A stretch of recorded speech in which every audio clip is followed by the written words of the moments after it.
भाई साहब ने बोला कि तालीम जाने के लिए, मैं तो सब में लग रहा है कि मैं सबसे छोटा मैं ही हूँ। और आप सभी को देखकर मैं सच में बोल रहा हूँ दिल से बहुत बहुत धन्यवाद।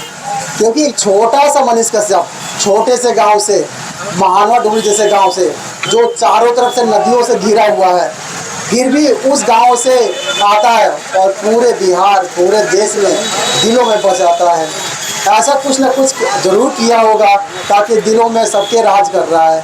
हर गरीब, हर मजबूर, हर मजदूर, मैं एक चीज़ बोल रहा हूँ, मजदूर जो मजबूर है वही आज मजदूर है। उसी की आवाज़ मेरा भाई हर जगह जाके और कंपेयर करता है कि हमारे बिहार में क्यों नहीं विकास हो पा रहा है, हमारे बिहार में क्यों नहीं रोज़गार मिल पा रहा है, आखिर ये बिहारी दूसरे राज्यों में क्यों रोज़गार ले लेते हैं और वही बिहार में रोज़गार क्यों नहीं मिल पाता है। यही बात को लेकर चला और धीरे धीरे पूरे बिहार की नाकामियों को दिखाता गया और कुछ लोगों की आंखों में छुप गई और आज वो जेल में है। लेकिन कोई बात नहीं है, अब ठान ही लिया है कि एक बिहार को एक सही मार्ग पे लाना, समृद्ध बिहार बनाना, जो 1992 से पहले जो टॉप 5 राज्य में आती थी वैसी राज्य को बनाना। तो चलो, परिवार भी तुम्हारे साथ है और पूरे बिहार के लोग भी तुम्हारे साथ हैं। सबसे पहले मैं धन्यवाद देना चाहता हूँ संदीप बारी जी का, चंद्रवंशी जी का, मंटू भैया का, प्रिंस जी का, जो मगर मेरे ना रहने पे भी इतने अच्छे से सारे मेंटेन किए और इतने लोगों को संबोधन किए और मनीष की आवाज़ों को दूर दूर तक पहुंचाने की कोशिश की है। इन लोगों को फिर से मैं दिल से बहुत बहुत धन्यवाद है आपके। मैं तो ये नहीं बोल सकता हूँ कि आप मेरे माँ के कोख से पैदा हुए हो, लेकिन हाँ, तुम एक सच्चे भाई और सच्चे अभिभावक के रूप में आप आज भी हो, कल भी हो और हमेशा रहोगे। आपका कर्जदार हमेशा मनीष कश्यप और उसका परिवार हमेशा रहेगा। अब आते हैं मनीष कश्यप पे। देखिए, मीडिया में सारे लोगों ने दिखाया, सबसे लास्ट में मनीष कश्यप ने दिखाया कि बिहार के मजदूर तकलीफ में है, लेकिन किसी पे कोई कार्रवाई नहीं होती है, सिर्फ मनीष पे कार्रवाई होती है। आप लोग भी अपने एक बार दिल पे हाथ रख के एक बार सोचो। बहुत सारे नेता लोग ट्वीट किए, आरजेडी से लेके, लोजपा से लेके, पप्पू यादव जी से लेके सब ने ट्वीट किया। यहाँ तक चिराग पासवान जी ने वहाँ पे जाकर प्रेस कॉन्फ्रेंस भी किया। बहुत सारे ऐसे नेताओं ने बोला, लेकिन किसी पे कार्रवाई नहीं होती है, सिर्फ इकलौता कार्रवाई होती है मनीष कश्यप पे। अगर मैं मानता हूं कि अगर मनीष दोषी था तो सारे पे कार्रवाई करना चाहिए था। जो लास्ट में दिखाता है उस पर कार्रवाई होती है, जो पहले दिखाता है उस पर कुछ भी नहीं होती है। चलो मान लेता हूँ ये गलत खबर है, फिर भी हर जगह क्यों बिहारी एक गाली समान बन गई है। कभी महाराष्ट्र में, कभी असम में, कभी नागालैंड में ऐसी ऐसी घटनाएं हम लोग भी सुनते हैं। जब से मैं जन्म लिया हूँ तब से हजारों घटनाएं ऐसे सुना हूँ। आखिर क्यों नहीं हम लोग सबक लेते हैं? आखिर हम लोग सबक क्यों नहीं लेते हैं? हम बिहार को मजबूत बिहार क्यों नहीं बनाते हैं? यही एक तमिलनाडु राज्य थी, जब महाराष्ट्र में इनके नाम पे एक पार्टी बन गई, इनको भगाया गया। तमिलनाडु ने एक सीख लिया कि मुझे एक समृद्ध तमिलनाडु बनाना है, और आज सबसे ज़्यादा फैक्ट्री कहाँ है? तमिलनाडु में। तो हम बिहारी क्यों नहीं सीख लेते हैं? आखिर क्या हमारे में कमियां हैं? क्या हम पढ़ाई में कमी है? क्या रिसोर्स में कमी है? कुछ में कमी नहीं है, बस हम जाति, पार्टी, धर्म इसी में बैठे हुए हैं। मैं भी एक बिहारी हूँ, मैं भी बेतिया से ही हूँ, और मैं पढ़ाई किया कहाँ से किया? दिल्ली से पढ़ाई किया। रोजगार कहाँ किया? दिल्ली में रोजगार किया।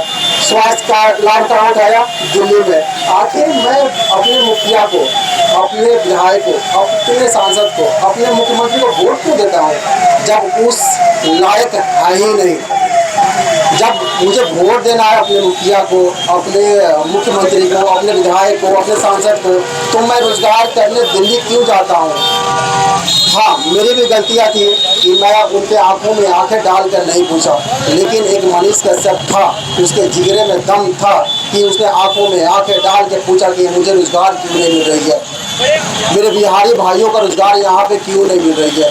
आखिर चुनाव आते आते आप लोग इतने बोलते हो कि इतने रोजगार मिलेगा, ये मिलेगा, वो नहीं मिलेगा, वो मिलेगा, लेकिन जैसे ही चुनाव खत्म हो जाती है, आखिर बिहार के लोग, बिहारी क्यों पलायन करने पर मजबूर हो जाते हैं?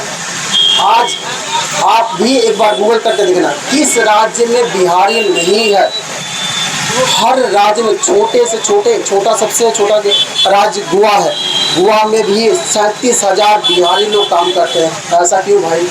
हमारा 13 करोड़ की आबादी, वहाँ पे 33 लाख की आबादी, क्यों?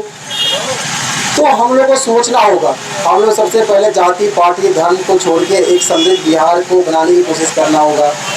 चलिए, अब तो इस लायक बोलने लायक मैं भी नहीं हूँ, क्योंकि मैंने भी कभी इस पर आवाज़ नहीं उठाया, लेकिन जब परिवार पे पड़ी तो मुझे भी आना पड़ा, मुझे भी दुख लगा।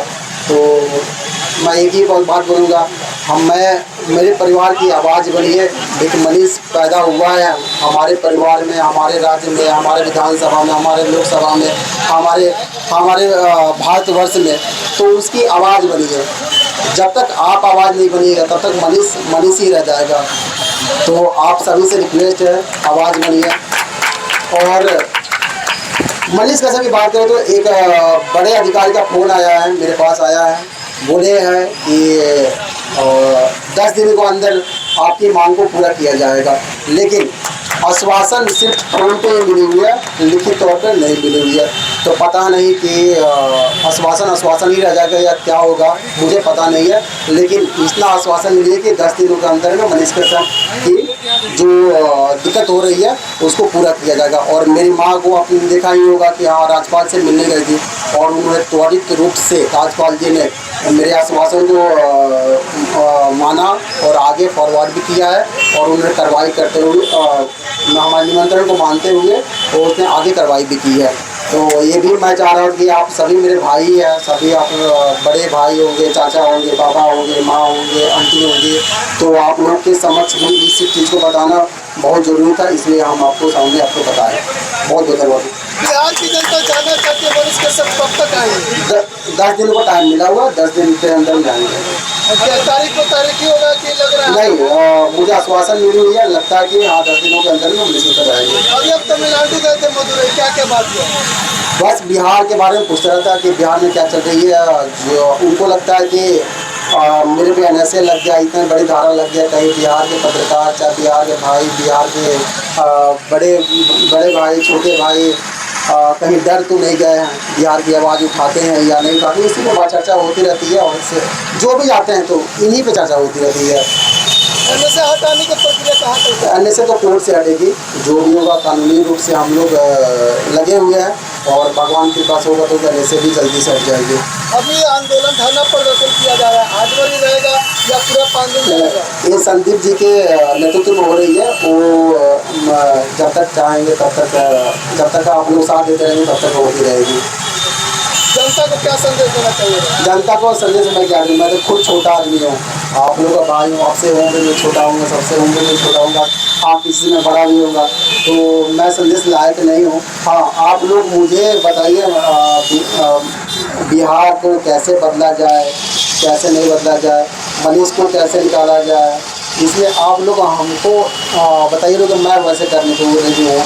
लेकिन मैं खुद डिसीजन कुछ ले नहीं पाऊँगा, क्योंकि मैं उस फील्ड में हूँ भी नहीं, और ना ही इस चीज़ की मुझे कोई नॉलेज है। बहुत धन्यवाद।